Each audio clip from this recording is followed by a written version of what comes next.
আমরা গিয়েছিলাম মালদ্বীপের হুলুমালিতে। আর সাধারণত দেশের বাইরে গেলেও অনেকে বাংলাদেশি খাবার খুঁজে থাকেন।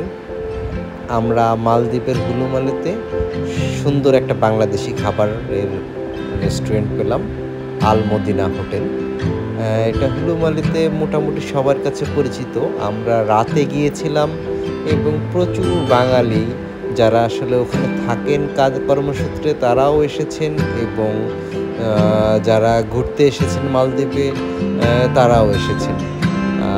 এখানে আসলে সব খাবারগুলো একটু বাঙালিভাবে রান্না করা, যে গরুর মাংস, হাঁসের মাংস, মুরগির মাংস, কলিজা, বিভিন্ন ধরনের মাছ, সবজি, এমন কিছু নেই, ডাল, সব কিছুই আমরা পেয়েছি। এবং খাওয়ার শেষে একটা দুধ চা, এই ধরনের জিনিসও পাওয়া যায় এবং মোটামুটি রিজনেবল প্রাইসেই সব খাবারগুলো পাওয়া যায়।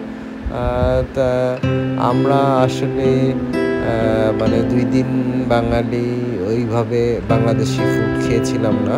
তারপরে যখন এই খাবারটা পেলাম, এটা আমাদের কাছে খুবই ভালো লেগেছে।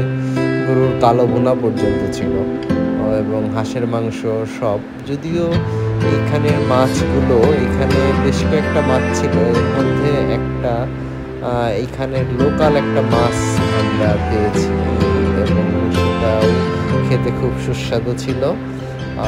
আর এছাড়া বিভিন্ন ধরনের সবজি ছিল,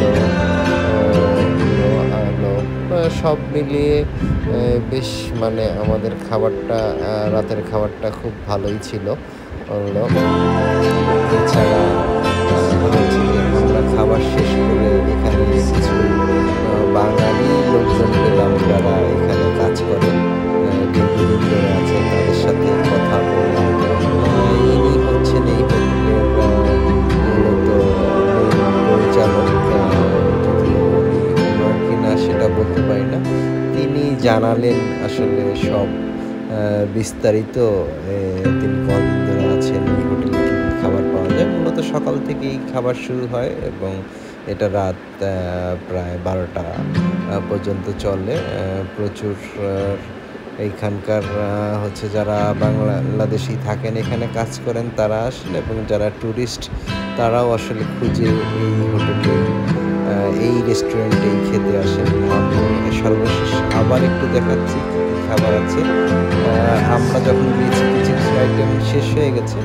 সবাই ভালো থাকবেন, ধন্যবাদ।